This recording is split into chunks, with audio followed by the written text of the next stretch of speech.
gift did God give the Mercy family on September 24th, 1827?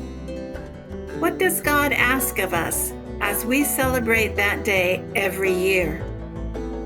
On September 24th, 198 years ago, God spread over our Mercy family the great warm shawl of God's mercy and asked us to extend it as wide as we could over the poor, sick, ignorant, lonely, hungry, and suffering of our own time and place.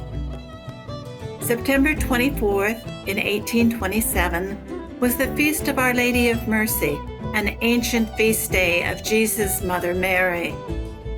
On that day, God asked us to do what Mary had always done, to stretch out the sheltering cloak of God's own tenderness to provide merciful comfort and help to all who need it. In Dublin on that day in 1827, Catherine McAuley extended the great shawl of God's mercifulness by opening wide the front door of the newly built House of Mercy on Baggot Street. She created a protective school for poor Irish girls that was also a welcoming shelter for homeless servant women. Since then, the gift of God's merciful shawl has been a persistent call to each of us throughout the Mercy world.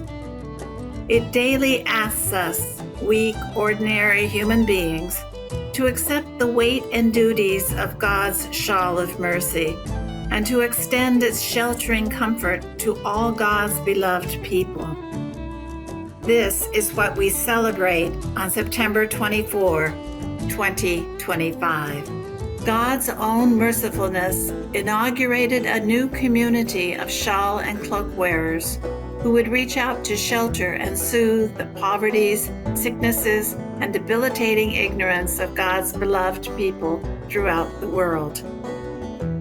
Perhaps this year, during some quiet moment on September 24th, 2025, we might each ask ourselves what the gift of God's gracious, outstretched, merciful shawl and Catherine's own humble words mean for us today.